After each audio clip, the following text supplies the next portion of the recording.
छ मेरो नयाँ भिडियोमा। सो तपाईहरु आरामै हुनुहुन्छ भन्ने म आशा लिएर म पनि आरामै छु। अनि आज चाहिँ म तपाईहरुको माझमा उपस्थित हुनुको कारण गएको भिडियोहरुमा मैले जुन भिडियोहरु अपलोड गरेको थिएँ त्यो भिडियो भन्दा फरक किसिमको भिडियो छ। त्यो भिडियो चाहिँ मेरो आफ्नै घरमा रिपेयर गर्नुपर्ने काम थियो, जुन काम चाहिँ सायद तपाईहरुलाई पनि तपाईको घरमा यस्तै किसिमको कामहरु बिग्रिएको हुन सक्छ र तपाईहरुले धेरै मूल्य तिरेर त्यसलाई बनाउनु त हुन्छ होला नै हैन, तर मेरो आजको कन्टेन्ट के छ भने थोरै मूल्यमा तपाईहरुले आफ्नै घरमा काम गर्न सक्नुहुन्छ है। तपाईहरुले कुनै पनि मान्छे बाहिरबाट बोलाएर काम गर्नु पर्दैन। अनि त्यसकारणले गर्दाखेरि आजको काम के छ भने यस यो दुईटा काम, जुन काम चाहिँ एकदमै इम्पोर्टेन्ट काम हो हैन। सुरुमा म यो काम गर्छु। यो काम चाहिँ यो हाम्रो ढोकाको जाली ढोकाको जुन यो रिबाउन्स गर्ने कुरा हो। अनि जुन कुरा चाहिँ हाम्रो बिग्रिएको थियो अनि त्यसलाई मैले हाल्ने छु। अनि कसरी हाल्ने छु भनेर हेर्नुस् हैन। अनि अर्को काम भनेको एकदमै सजिलो, तर मान्छेले प्लम्बिङ बोलाएर हैन पैसाहरू प्लम्बिङलाई दिएर हैन खर्च धेरै हुन्छ, तर एकदम छिट्टो छरितो छ। अनि यो पनि म हाल्ने छु हाम्रो बेसिनमा है। ल अब यो काम चाहिँ म गर्छु। अनि कहाँनिर हो भने चाहिँ विशेष यहाँनिर हाम्रो यो जाली ढोकाको अस्ति अचानक खोल्ने बेलामा पट्याङ्ग भएको गयो स्प्रिङ भित्रको। अब यो बिग्रिएपछि त फेर्नु नै पर्यो। त्यसकारणले यो फेर्ने म तपाईलाई देखाउँछु है त, कस्तो एकदम सजिलो उपाय। सो तपाईहरुले देखिसक्नु भयो जुन काम चाहिँ म अब सुरु गर्न गइरहेको छु। यसको लागि चाहिन्छ ह्यामर जुन काम गर्नको लागि, र अर्को चाहिन्छ हामीलाई स्क्रु ड्राइभर। अनि यो भएपछि तपाईहरुको काम चाहिँ फिनिस्ड है। तपाईहरुको 1500 लाग्ने काम चाहिँ 350 मै चट। ल हेरौँ है त अगाडि यो भिडियोमा कसरी गर्छु। तपाईले हेर्दै जानुस्, सिक्दै जानुस्, घरमा तपाईले ट्राई गर्नुस् है। भन्नु पर्दैन कि यसमा चाहिँ मैले स्पिडमा गरिदिन्छु कि त्यो के अरे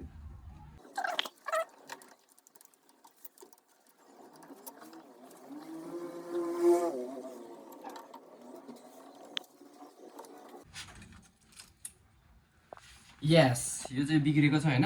यो पुरै भित्रको स्प्रिङ चाहिँ भाँचेको कारणले यो काम गर्दैन, यसलाई रिपेयर गर्नै मिल्दैन है। यसको लागि चाहिँ अब नयाँ नै हाल्नुपर्छ। अब नयाँ चाहिँ म तपाईलाई देखाउँछु। अब यसको ठाउँमा रिप्लेस गरेर यो नयाँ हाल्नुपर्छ है। यसको चाहिँ काम चाहिँ अब गरेर देखाउँछु म।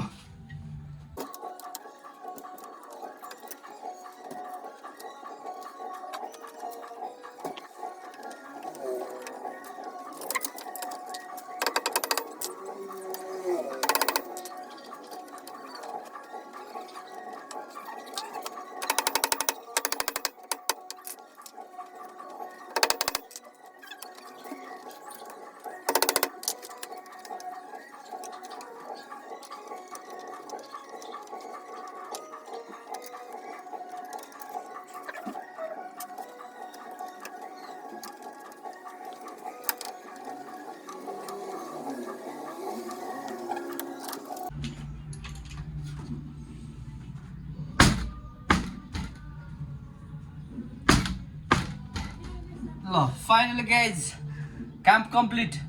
350 को काम सकियो। 1500 जोगाको कार्यक्रम भएको छ। यसरी तपाईले आफ्नो घरमा पनि गर्न सक्नुहुन्छ है। त्यसै कारणले आफ्नो कलालाई चाहिँ नलुकाइकन गर्नुभयो भने पैसा जोगिने काम हुन्छ र घर पनि रिपेयर चाँडै हुन्छ। Thank you so much. अब अर्को काममा हामी अगाडि बढ्छौँ। ल जाऊ है त। ओके गाइज, हामीले त्यो काम गरेपछि तेस्रो काम यो रहेको छ। यो हामी बेसिनको सामान चेन्ज गर्नु छ हैन। त्यो पुरानो भयो र लास्टै भइसकेको छ है। अनि त्यो नट पनि स्लिप खाएको छ, त्यसलाई हामी चेन्ज गर्छौँ। त्यसको लागि चाहिँ विशेष गरी एउटा यो पाना चाहिन्छ हैन। यो अनि योले चाहिँ ट्याक्क लाएर खोलेर अनि हाल्नुपर्छ है त। Let's go.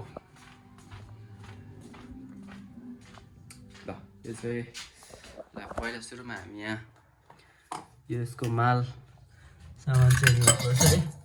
माल सामान चेन्ज गर्नुपर्छ। यसको अलिकति हल्का स्लिप भइसकेको छ अलरेडी हैन। यो त हातले ल्याउँछ कि हो हेर्नु गाइज, यस्तो छ यो। हेर्नु न, थोत्रो पनि साह्रै थोत्रो भइसकेछ। तात यसलाई फ्याँक्दिने नयाँ इन्स्टल गर्नुपर्छ है। पहिला मेन यसको यो खोल्नुपर्छ। यसलाई चाहिँ यहाँबाट यस्तो गरेर होइन है टाइट गरेर यता घुमाउनु पऱ्यो होइन। त्यसपछि हातले घुम्छ यसलाई निकाल्ने। निकाल्यो सट्टै झिक्यो यो ओपन हुन्छ होइन। यो चाहिँ तलबाट आउँछ अनि यो चाहिँ यहाँ माथिबाट यस्तो थिच्छ क्या अनि बल्ल लक लगाउने है। ल म गर्छु है।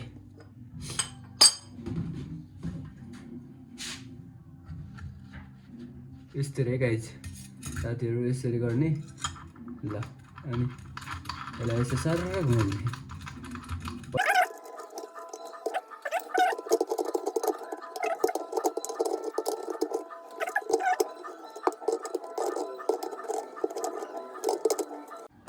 सो गाइज हामीले त्यो सामान बेसिनको हालिसकेका छौँ जाली। अब हामी चाहिँ यसको पालो चाहिँ यसलाई हालेर इन्स्टल देखाउँछौँ है। एकदम अँध्यारोमा छ है गाइज है। म अलिकति लाइट ब्राइटनेस हुन्छ कि है। अब यसलाई चाहिँ हामी घुमायौँ। यसो घुमाएपछि चाहिँ तपाईँको यो भयो होइन। ल ओके टाइट नाउ। अब यो चाहिँ तल च्याट्ट गरेर यस्तो गरेर तल पास गर्दै पनि भइहाल्यो नि। आजको काम दुईवटा काम कम्प्लिट भएको छ अनि एकदमै यो काम चाहिँ हामीले घरमै गर्न सक्ने काम हो। बाहिरको मान्छे हायर गरेर गर्न पर्दैन, पैसा पनि धेरै जोगिन्छ। सो आजको भिडियोलाई यतिकै राख्दै होइन हामी नेक्स्ट भिडियो यानि कि भोलिको हाम्रो भिडियो आउनेछ। भोलि हाम्रो राइडिङ छ, सन्डे राइडिङ। त्यो राइडमा हामी कहाँ जानेछौँ भोलि नै बताउने छौँ।